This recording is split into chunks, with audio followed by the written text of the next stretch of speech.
पूरी एक रात गोलियों के बीच में गुजारी है। हमारे दोनों तरफ दाएं और बाएं कुछ मीटर्स पे गोलियां चल रही थी, क्योंकि एक तरफ लोग असम राइफल के ऊपर लगा रहे हैं कि वो कुकीज को मदद कर रहे हैं, दूसरी तरफ उधर बात करते हैं तो वो कह रहे हैं कि ये यहाँ पे स्थानीय पुलिस ने लोगों को वेपन्स उपलब्ध करवाए। ये सत्य है, लोगों ने अपनी बातचीत में ये बात कही। आप एक तरफ कह रहे हैं कि हमने स्टेट स्पॉन्सर्ड वायलेंस कहा, आप कह रहे हैं कि हमने गवर्नर और मुख्यमंत्री जी को टारगेट किया, आप ये कह रहे हैं कि हम वहां दंगे भड़काने के लिए और साजिश करने के लिए आए थे। समाज ये कह रहा है कि हमको सरकार ने ये कहा कि वो तुमको मार रहे हैं तो तुम भी हथियार ले लो, तुम भी मारो। तो मुझे लगता है कि ये बात बिल्कुल भी उचित नहीं। नमस्कार, मैं हूं अजय प्रकाश और आप देख रहे हैं जनज्वार। मणिपुर के हालातों से हम सभी परिचित हैं। करीब 60,000 लोग विस्थापित हैं, 140 से ज्यादा लोगों की मौत हो चुकी है और पूरे राज्य के हालात तहस नहस जैसी स्थिति में है। बैंक बंद है, थाने बंद है, इलाके की स्थिति चरमरा गई है और मैती और कुकी और नागा और अनट्राइबल समुदायों की भी स्थितियां अच्छी नहीं। इस बात को जानने समझने के लिए दिल्ली और राजस्थान से एक फैक्ट फाइंडिंग टीम गई थी, जिसमें 3 प्रमुख महिला सामाजिक कार्यकर्ता थी, जिसमें नीराजा, एडवोकेट दीक्षा और उनके साथ निशा सिद्धू महिला अधिकार कार्यकर्ता थी। ये तीनों लोग गई और वहां फैक्ट फाइंडिंग किया और फैक्ट फाइंडिंग रिपोर्ट में जो जानकारी दी उसके बाद से सरकार ने इनके खिलाफ मुकदमा दर्ज कर दिया है। सवाल यह है कि फैक्ट फाइंडिंग टीम का जो काम होता है उससे अलग आखिर वह उसने ऐसा क्या कर दिया जिस पर एफआईआर दर्ज हो। इस बात को जानने समझने के लिए हमारे साथ टीम की सदस्य निशा सिद्धू हैं। उनसे हम जानने की कोशिश करेंगे कि असल में उन लोगों ने ऐसी क्या फैक्ट फाइंडिंग की जिससे सरकार नाराज हो गई और उनके ऊपर ही मुकदमा दर्ज कर दिया। निशा जी, आपका जनज्वार में स्वागत है और हम जानना चाहेंगे, हमारा पाठक दर्शक जानना चाहेगा कि बमुश्किल एक फैक्ट फाइंडिंग टीम गई और उस फैक्ट फाइंडिंग टीम ने ऐसा क्या फैक्ट रख दिया कि सरकार नाराज हो गई और मुकदमा दर्ज करना। सबसे पहले जनज्वार के दर्शकों को मेरा नमस्कार। आपने मुझे ये अपॉर्चुनिटी दी है कि मैं अपनी बात रख सकूं। जहां तक आपका सवाल है कि वहां क्या देखा और सरकार नाराज हो गई, देखिए, सरकार को नाराज नहीं होना चाहिए, ना ही किसी को आहत करने का हमारा मकसद था। हम लोग गए थे क्योंकि मीडिया के माध्यम से बहुत खबरें आ रही थी कि लोग मर रहे हैं, महिलाओं को मदद नहीं मिल पा रही, ये जानने समझने के लिए, ताकि वहां पे मदद पहुंचाई जा सके। वहां आम जन से बात करने के बाद बार बार ये निकल के आ रहा था कि सरकार ने कोई मदद नहीं की है, किसी रिलीफ कैंप में कोई जिम्मेदार व्यक्ति नहीं गया है। तो ये स्वाभाविक बात है। दूसरा, जब जहां सबसे ज्यादा हिंसा हुई है, बहुत ज्यादा लोग मारे गए, उन्हीं इलाकों के अंदर गए, तो वहां भी लोगों ने कहा कि ये मसला कोई 3 मई को ही शुरू नहीं हुआ था, ये मार्च से शुरू हो गया था, जब लैंड अविक्शन करना सरकार ने शुरू किया था, भूमि को अपने पोजीशन में लेना शुरू किया था, लैंड रिक्वायरमेंट। और दूसरा इंसिडेंट, क्योंकि जब मार्च में ये हुआ तो तब 3 चर्च भी जलाए गए थे उस वक्त। देन उसके बाद 28 अप्रैल को मुख्यमंत्री जी एक जिम का उद्घाटन करने जा रहे थे हिल्स एरिया में। वहां पे लोगों ने विरोध किया, उनको आने नहीं दिए। कैबिनेट मिनिस्टर जो पहले एक्स डीजीपी थे वो भी वो इसके मतलब इसकी तैयारी उन्होंने करवाई थी, उनकी जिम्मेदारी थी, उन्होंने वो जिम वगैरह तैयार कराया था। तो लोगों ने विरोध किया उसका, उस जिम को तोड़ दिया। अब इस बात को लेके नौजवानों ने अपना 30 मार्च किया 3 मई को। वो सारा बहुत स्मूथली अच्छे से लोगों ने अपनी बात कही और 2:30 बजे वो खत्म हो गया, लोग अपने घरों को लौटने लगे। उस वक्त अटैक हुआ, झगड़ा हुआ और लोग मारे गए। उसके बाद लोगों के घर जलाए गए। वो किसी भी समुदाय के हो सकते। जी।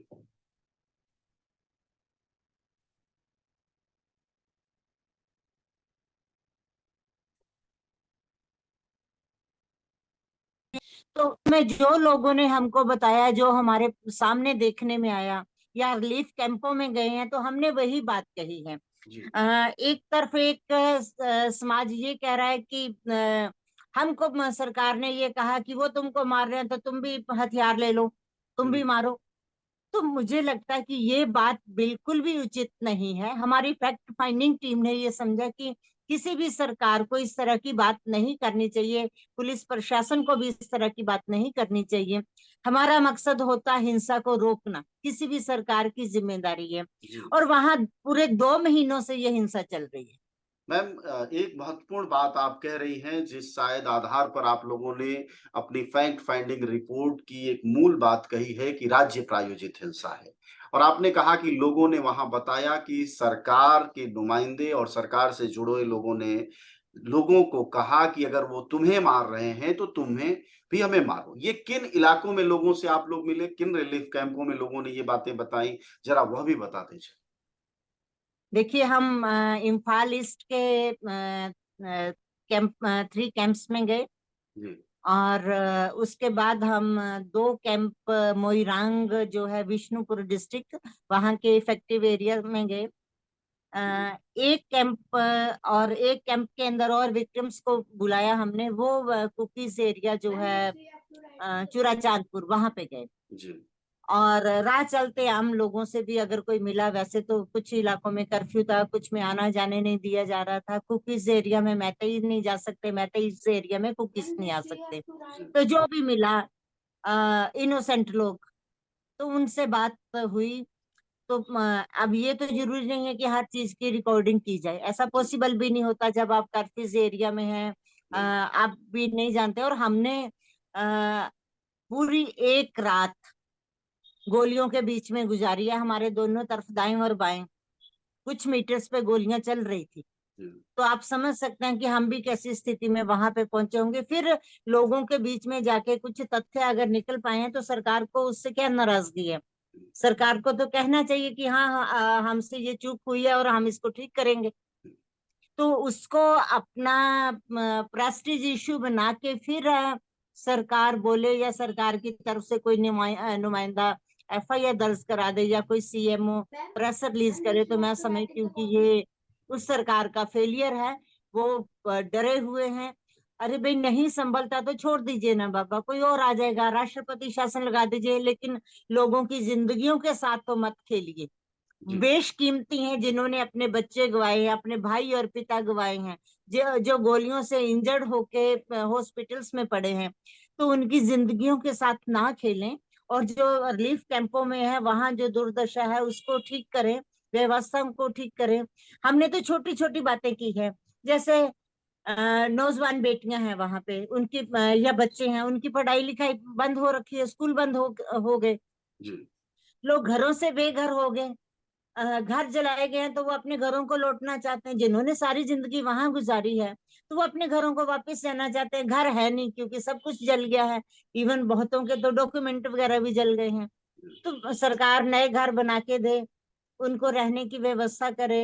अस्थायी कैंपों में जो रह रहे हैं तो वहां कुछ प्रॉपर व्यवस्था नहीं है। दो प्रेग्नेंट लेडीज हैं, छोटे बच्चे हैं, बूढ़े लोग हैं, सबको क्या मिल रहा? दाल चावल, जी, कभी कभी आलू। तो दाल चावल से न्यूट्रिशन की कमी पूरी हो जाएगी क्या? जो गर्भवती स्त्री है उसको प्रॉपर फूड चाहिए, जो बूढ़े लोग हैं उनको सप्लीमेंट भोजन चाहिए, छोटे बच्चों को दिन में, हमारे घरों में अपने बच्चे जो है वो भी दिन में 6 बार कुछ ना कुछ मांगते हैं कि अब भूख लगी है, कुछ खाने को दे दो। तो वहाँ अपर्याप्त है। फिर तो जो जी, लड़कियां और महिलाएं हैं, उनकी मिनिमम जरूरत है सैनिटरी पैड्स। जी, समझने की बात है। तो पिंकी पैड फिल्म आए तो हम सब लोग बड़ा खुश होते हैं कि लोग कर रहे हैं, लेकिन हम उनको अगर ये उनकी जरूरत पूरा नहीं कर रहे तो मुझे लगता है ठीक नहीं है। फिर जो लोग भागे हैं तो अपने जो पहनने के कपड़े थे जी, उसी के साथ भागे हैं, कोई सेकंड ऑप्शन उनके पास नहीं है। तो वो चीजें प्रोवाइड करवाना, पानी जी, स्टोरेज के लिए कुछ प्रॉपर है उनके पास, भांडा बर्तन नहीं है। तो ये बातें अगर हम कह रहे हैं तो कुछ गलत थोड़े कह रहे हैं कि वहां पे ये अव्यवस्था उसको ठीक करो, हुँ, वहां पे इस चीज की कमी है उसको सही करो। सरकार उसको रोके। सरकार स्पॉन्सर्ड बाई गवर्नमेंट। तो हुँ, इसलिए कहा है कि 2 महीने हो गए यार, ऐसा कौन सा युद्ध है जो 2 महीनों में नहीं रोका जा सकता? आप उनकी मांगे मानिए, जो भी वो कह रहे हैं, जो सरकार के लेवल की है, सरकार को करना चाहिए। फिर कोई मुख्यमंत्री अपना इस्तीफा लेके पब्लिक के बीच में जाया करता है या गवर्नर को भेजा करता है? जी। ये किसी को समझ में नहीं आता क्या? देने निकले हैं, लोगों ने घेर लिया, तो भाई आप मेल कर दीजिए। आपके पास तो वाईफाई सिस्टम है, इंटरनेट तो आपने जनता के लिए बंद कर रखा है। फिर तो डिजिटल ये सब मीडिया भी चीजें है, समझ में डिजिटल आती। हाँ, इंडिया भी है। और एक मजेदार बात और बता के मैं मेरी बात को वाइंड अप करती हूँ कि वहां पे जो एफआईआर की कॉपी कल रात को हमारे एक साथी एडवोकेट ने कोर्ट से निकलवाई है, 8 जुलाई को ये मुकदमा दर्ज हुआ, जैसा कि हमें सोशल मीडिया से पता चला। जी। तो वो एफआईआर की कॉपी जिसने भी लिखवाई है, तो मुझे तो उनके ब्रेन के ऊपर बहुत मतलब तरस आ रहा है। हंसी क्या आ रही है, तरस आ रहा है। आप एक तरफ कह रहे हैं कि हमने स्टेट स्पॉन्सर्ड वायलेंस कहा, आप कह रहे हैं कि हमने गवर्नर और मुख्यमंत्री जी को टारगेट किया, जी। आप ये कह रहे हैं कि हम वहां दंगे भड़काने के लिए और साजिश करने के लिए आए थे। तो भैया सरकार आपकी है, मणिपुर एयरपोर्ट से उतरते ही सब कुछ चेकिंग होती है। आप जिस भी इलाके में जाते हैं वहां पे बहुत तरह की चेकिंग प्राइवेट लोग भी कर रहे हैं। किसने अथोराइज किया उनको? दोनों तरफ, मैं किसी एक की बात जी। नहीं कर रही। हाँ, और 10 तरह की फोर्स है वहां पे, बीएसएफ है, सीआरपीएफ है, वहां पे रेपिडो है, वहां पे असम राइफल्स है, वहां पे आर्मी है, वहां पे एक और कोई फोर्स है। तो ऐसे कितने तरह की फोर्स है। तो सबको बता के क्रॉस करके ही तो गए होंगे ना, उड़ के तो हम नहीं कहीं उतर गए कि हेलीकॉप्टर यहाँ उतरा और वहां उतरा। जी। हाँ, एफआईआर में दर्ज करा रहे हैं हमने ये कहा स्टेट स्पॉन्सर्ड वायलेंस, और उसमें डॉक्यूमेंट क्या लगाए गए हैं, वहां पे प्लांटेशन कितना किया गया है पिछले सालों में, कितने पेड़ पौधे लगाए गए हैं, सरकार की ये योजनाएं हैं। अरे भाई, हम 3 मई से अब तक जी। जो 300 से ज्यादा चर्च जला दिए, जी। लोगों के घर जला दिए, हजारों लोग बेघर हो गए, हम उसकी बात कर रहे हैं। और 3 मई से हम कह रहे हैं कि 1 जुलाई तक की, चलिए हम आधा दिन वहां थे, बाद में हम निकल गए वहां से, हमें आना था, लौटना था। तो तब तक सरकार अगर किसी हिंसा को रोकने में नाकाम होती है, तो उसको क्या माना जाए, क्या कहा जाए, क्या कौन से शब्द हैं? तो इसलिए मेरा मानना है कि सरकार को इस तरह के केसेस से बचना चाहिए। आप डरते हैं मानवाधिकारों का वायलेशन अगर होता है, तो आप डरते हैं अगर महिलाओं को प्रॉपर फैसिलिटीज नहीं मिलती है, लोग सवाल खड़े करेंगे। अभी कल पता चला कि एक यूएस का डेलीगेशन आना चाहता था, सरकार ने इसको वीजा देने से मना कर दिया। किस बात का डर है, किस बात का खौफ है? अगर कमियां हैं तो आप छुपाना चाहते हैं। तो महत्वपूर्ण बात यह है मैम कि अमेरिका ने भी कहा है कि हम हस्तक्षेप करना चाहते हैं, वहां से कोई पदाधिकारी भी आने वाली है। तो वहां की जो स्थितियां हैं, सरकार आखिर छुपाना जो चाहती है, जो आपका कहना है, उसके थोड़े ठोस बातें हम करना चाहेंगे। एक तो ये कि कई लोगों ने बातचीत में जनज्वार से भी, दूसरी जगहों पर भी आरोप लगाए हैं कि स्थानीय पुलिस ने अपने आधार कार्ड देकर और हथियार आम लोगों को दे दिए हैं। इसकी सच्चाई क्या है? ऐसी कोई बातचीत वहां लोगों से हुई आप लोगों की? देखिए, मैं इस तरह की बात को अभी कोई डिस्क्लोज नहीं करना चाहूंगी, निश्चित तौर पे बात हुई जी। है ना। क्योंकि एक तरफ लोग असम राइफल के ऊपर लगा रहे हैं कि वो कुकीज को मदद कर रहे हैं, दूसरी तरफ उधर बात करते हैं तो वो कह रहे हैं कि ये यहाँ पे स्थानीय पुलिस ने लोगों को वेपन्स उपलब्ध करवाए। ये सत्य है, लोगों ने अपनी बातचीत में ये बात कही है। जी। तो अगर वेपन पुलिस द्वारा आम जनता को उपलब्ध करा दिया जाता है, तो क्या इसे स्टेट स्पॉन्सर्ड हिंसा नहीं कहा जाना चाहिए? कह रहे हैं, तभी तो मुकदमा दर्ज हुआ है, जी। तभी तो एफआईआर लॉन्च हुई है ना। तो ये कोई हमने अपनी तरफ से नहीं कहा, हमारा कोई मोटो ऐसा नहीं है। हम तो यहाँ आने के बाद लोगों के लिए लोगों की जो जरूरतें हैं, जो लोगों ने बताया है, वो सारा कलेक्शन कर रहे हैं हम। वहां पे चूरा चांदपुर में भी जब डीसीपी से मिले हैं, डिप्टी कमिश्नर से, उनसे भी हमने रिलीफ के बारे में बात की है। इवन हम विष्णुपुर के असिस्टेंट डिप्टी कमिश्नर अवेलेबल थे, उनसे मिले हैं और उनसे हमने कहा कि कहाँ कहाँ से मदद हो सकती है, कौन कौन सी एजेंसी हैं जो आपको मटेरियल प्रोवाइड करवा सकती हैं। और वहां पे बैठे हुए जो लोग हैं कैंपों के अंदर, कैसे एनआरजीए के तहत आप उनको काम दे सकते हैं, कैसे वहां पे आंगनबाड़ी की सर्विस शुरू की जा सकती है, लोगों को न्यूट्रिशन मिल सके, और किस तरह से हम जाके लोगों के रिलीफ के लिए जरूरत का सामान वहां पे भिजवाएं। हमने तो ये बात की है। और उनको लगता है कि हम लोग वहां पे हिंसा करने के लिए आए हैं, हम साजिश करने के लिए आए हैं। तो मेरे को लगता है कि सरकार को इस तरह की बात से बचना चाहिए। और कल सुप्रीम कोर्ट ने भी किसी एक केस के रेफरेंस में मणिपुर के लिए कहा है कि अगर सरकार हिंसा नहीं रोक पाती है तो उसके लिए सरकार रिस्पॉन्सिबल है, सरकार जिम्मेदार है, तो उससे अपनी जिम्मेदारी से नहीं बचा जा सकता। तो यही तो बात क्या हम कह आपका रहे हैं। सवाल ये भी होगा कि वहां का प्रशासन सुप्रीम कोर्ट के उस जज के खिलाफ भी मुकदमा दर्ज कराना चाहिए? तो जैसे फैक्ट फाइंडिंग टीम के खिलाफ करवाया उस हिसाब से तो करना चाहिए उनको। वो स्वतंत्र हैं, कर सकते हैं, अपने सारे टूल्स का इस्तेमाल कर सकते हैं, क्योंकि पावर में तो वो हैं, सत्ता में वो लोग हैं। और मुख्यमंत्री जी इलेक्टेड जनप्रतिनिधि हैं, इसीलिए उनकी जवाबदेही है। हम किसी और के ऊपर तो सवाल नहीं उठा रहे, मुख्यमंत्री जी के ऊपर उठा रहे हैं। गवर्नर साहब से जरूर ये आग्रह किया हमने, तो मिलने का टाइम भी मांगा, हमको टाइम नहीं मिला। अगर मिलते तो निश्चित तौर पे हम जो कुछ देखा, जो कुछ जाना समझा, जो लोगों के जनजीवन को प्रभावित कर रहा, उससे कैसे बचा जा सकता, तो हम अपने सुझाव भी देके आते, अपना मेमोरेंडम भी देते। लेकिन आप जब सबको बात याद नहीं होगा सुनी कि गई तभी प्रेस के पास देश के जी। गृह मंत्री अमित शाह ने वहां एक शांति कमेटी बनाई है। उस शांति कमेटी का क्या असर वहां दिखाई दे रहा है? शांति कमेटी का तो हमको मालूम नहीं, हम्म, लोगों तक कोई जाएगा तब तो कुछ पता चलेगा। हम हॉस्पिटल का विजिट करने गए रिम्स में, इम्फाल के अंदर। जी। वहां पर हम जिन पेशेंट से मिले हैं, हम्म, 2-2 महीने से एडमिट हैं, किसी के गोली लगी है, कोई इंजर्ड है, तो उनको मालूम ही नहीं है कि उनकी कोई एफआईआर दर्ज हुई है, कोई स्टेटमेंट उनके लेने नहीं आया है, एफआईआर की कॉपी उनके पास नहीं है। इसी तरह से रिलीफ कैंपों के अंदर जिनके लोग मरे हैं या जी। जिनका सब कुछ जल गया है, तो उनकी एफआईआर दर्ज हुई है या नहीं हुई है, ये उनको पता नहीं है। जी। तो आखिरी सवाल किसकी मैम। जिम्मेदारी है जी। ये, जी। आखिरी सवाल आपसे किसकी ये जिम्मेदारी? कि प्रधानमंत्री जी। मोदी की यह चुप्पी 2 महीने से ज्यादा हो गई है, उस पर वहां के लोग क्या कह रहे हैं? आखिर उम्मीद तो करते होंगे, वो इसी देश के नागरिक हैं।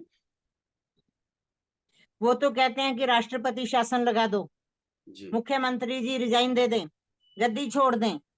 और मन की बात बोलने वाले देश के विश्व गुरु जो हैं, हम्म, दुनिया के कह रहे हैं अपने आप को कि भारत विश्व गुरु है, तो विश्व गुरु को जरा दिल भी बड़ा रखना चाहिए। मणिपुर भी भारत का हिस्सा है, पार्ट ऑफ द नेशन। तो जहां हम देख रहे थे कि जगह जगह जहां पे बंकर भी बने हुए हैं, वहां पे भी तिरंगा है। लोग जहां प्रोटेस्ट कर रहे हैं बैठ के, वहां पे भी तिरंगा लगा हुआ है। तो जब वो भारत का अभिन्न अंग है, तो उस अंग को ऐसे सड़ने गलने मरने के लिए कैसे छोड़ा जा सकता है? तो प्रधानमंत्री जी की ये जिम्मेदारी है, उस पर भी उनको बोलना चाहिए, अपना मुंह खोलना चाहिए। बाकी चीजों पे इतना बोलते हैं, इतनी बातें करते हैं, तो इस पे क्यों नहीं वो अपना वक्तव्य देते कि उनकी फिक्र है उनको, जी। उनको क्यों नहीं जाना चाहिए? जिस दिन राहुल गांधी गए हैं वहां पे और उनको लोगों ने रोका है, तो हम उस दिन इंटीरियर उन्हीं इलाकों में थे जी। और देखा कि कैसे लोग अपना अ, घरों से अपने फूल तोड़ तोड़ के हाथों से तैयार किए गुलदस्ते और तिरंगा लिए जगह जगह बैठे हुए उनका इंतजार कर रहे थे। और जब हम डीसी के ऑफिस में आए, चूंकि उन्होंने 2 बजे मिलने का टाइम दे रखा था, जी।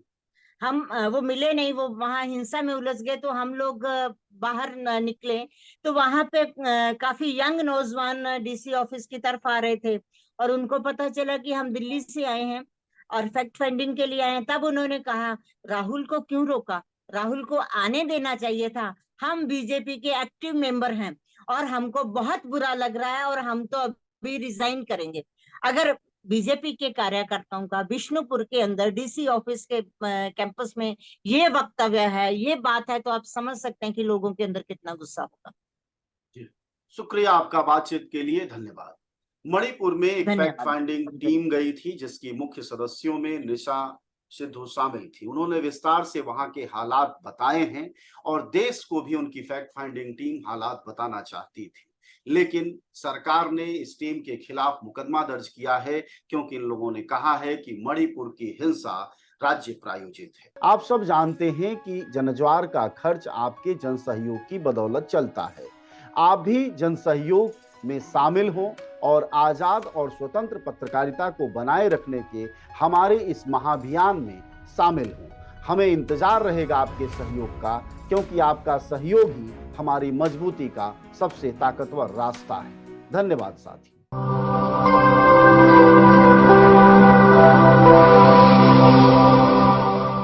जनज्वार, जनता की मीडिया।